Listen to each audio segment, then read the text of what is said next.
What to do, YouTube? We're back with another one today, and we're talking politic. So, because we're talking politic, we need to ease the tension and put some of that nectar from the gods. By nectar of the gods, obviously, I mean Coke Zero into our bodies. So, if you have yours with you, go ahead and crack it open with me.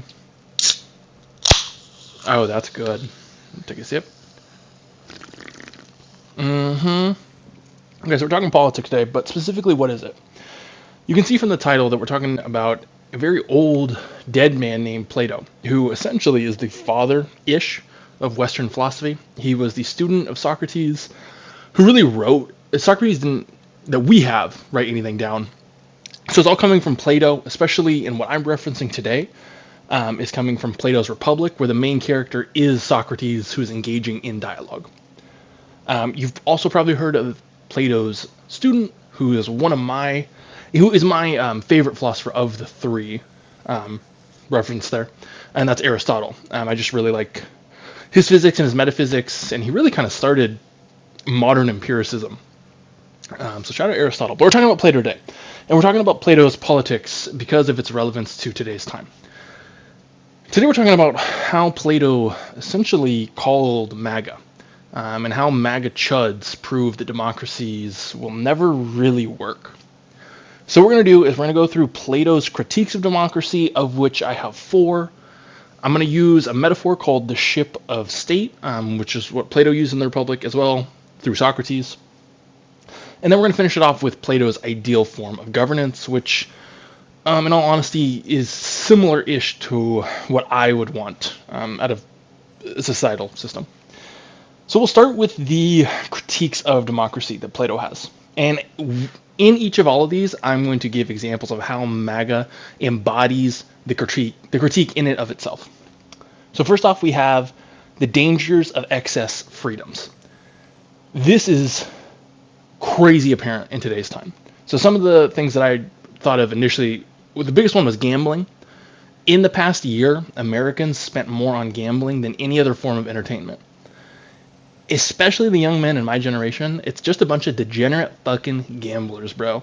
And I can't really blame them, because it is a crazy addiction, and the economy's bad, and you're trying to do shit to get rich quickly. But you're never going to win, dude. Vegas is still open for a reason. It's because the casinos make the fucking money, dude. It's rigged. Don't gamble. Gooning is another one. We don't have to talk too much about that one, but too much of a good thing, or rather, it's sacrilegious of what it really should be. You know what I mean? Because the goal of that whole ordeal is to meet a partner of which you can produce offspring with. But if you're all day just gooning in the basement, big dog, you ain't gonna be happy. You ain't gonna be happy. That's excess freedom. Alcohol, nicotine, really bad for you. It's so weird how alcohol and nicotine aren't banned in the United States, but weed is illegal.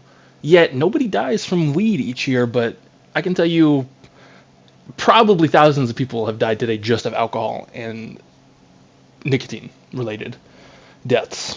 I would count religion also in this problem of excess freedoms. I go back and forth quite a bit of being... I'm always an atheist, but that stance doesn't change.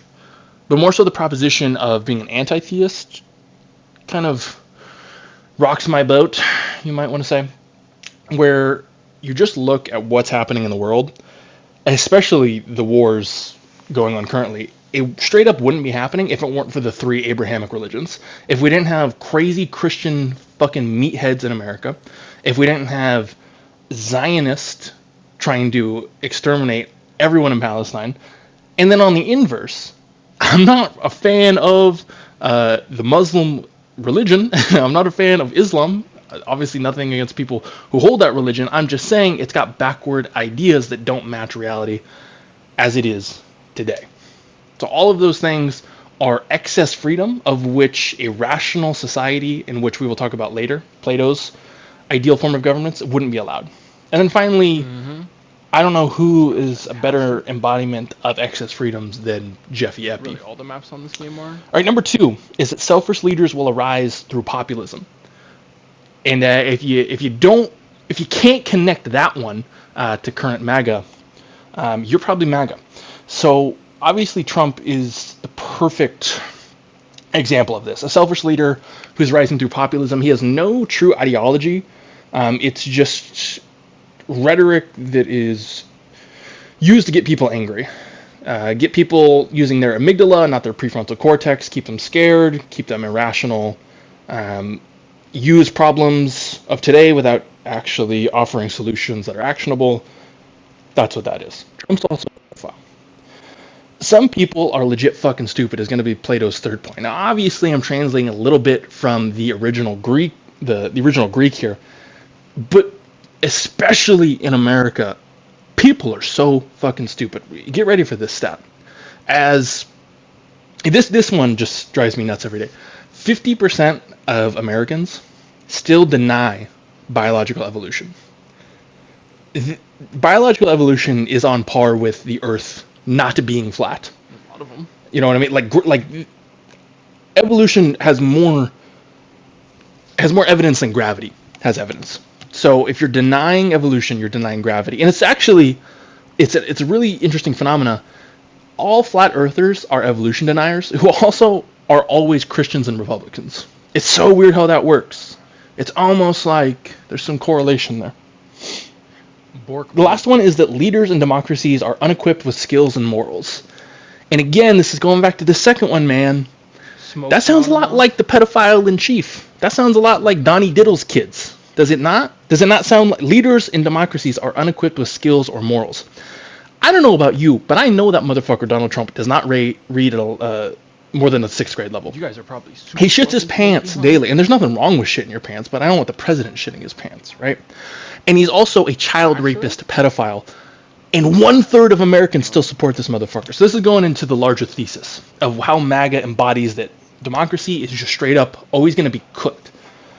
And that is because 1/3 of Americans, you walk down the street today, the third person you see still supports Donald Trump, who is a convicted rapist, who is Jeffrey Epstein's best friend, Big Dog. I don't know about you, but if you're besties with Jeffy Epi, maybe something a little wicked's going on. You think? Maybe you shouldn't be presidents if you're holding hands with Jeffy Epi for 20 plus years. The brother was on the island, man. If you're going to the island, I know what to tell you. And he just covered up all. So, really, I'm just getting hyped up. And let me take a quick sip of Coke Zero. Calm down a little bit. 1/3 of Americans still support a rapist, pedophile, warmongering president. 33%. Only 17% less than those in America that believe evolution is real. And I'm going to go and guess that the 1 in 3 is automatically part of the 50% that doesn't believe in evolution. That's not going to take too much extrapolation to build upon. So, we live in a country where 1/3 of the population is ultimately fucking stupid. And not just fucking stupid, morally bankrupt. So this is kind of getting into Plato's solution, where Plato asked that we have a philosopher king. I don't think that Donald Trump could be anything further from a philosopher king. In Plato's ideal governance system, the philosopher kings live essentially as communists. Obviously, communism wasn't around at that time to explain it that way. But he wanted them to live in communes where they lived simple lives and just made decisions that were the best for the state, for the people. Very, very simple lives. No money, no exchange of goods for power. It is about making decisions based on philosophical grounds. And Donald Trump can't read a book. So what kind of philosopher king could that possibly be? How could that person have any, not just to have interest in you, but to have the ability to use cognition to make your life better? Okay, so we've gone through all of Plato's critiques of democracy, and we have shown how MAGA embodies them perfectly, right? The dangers of excess freedoms, apparent.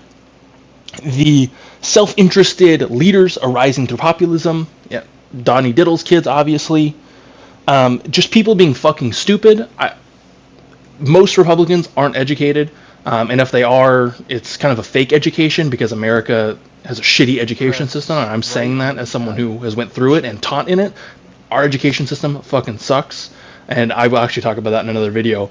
And oh, surprise, surprise, it's related to capitalism and religion again. That's gonna be a theme on this channel.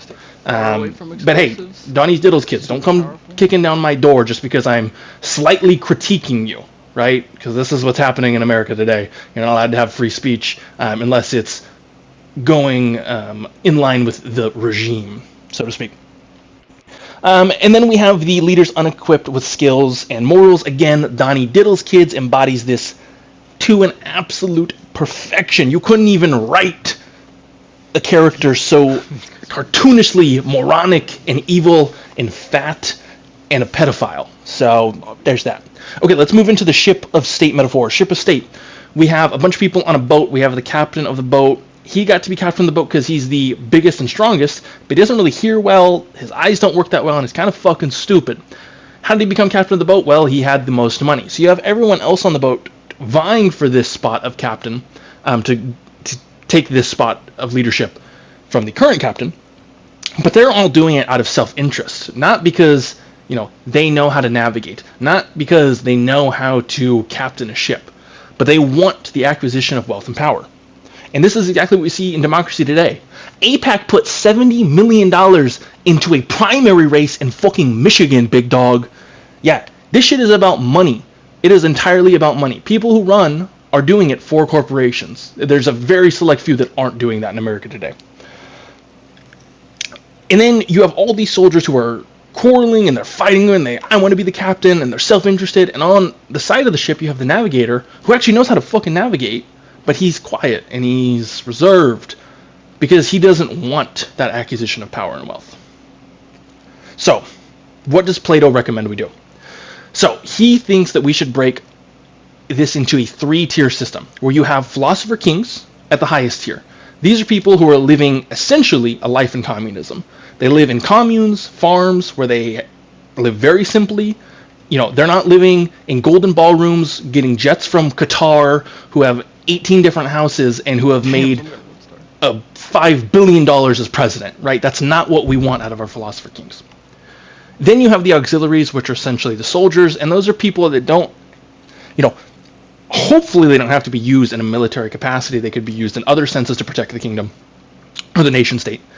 But again, this is 2,500 years ago, so soldiers were a little more prevalent in that sense. And then finally you have the producers and the workers.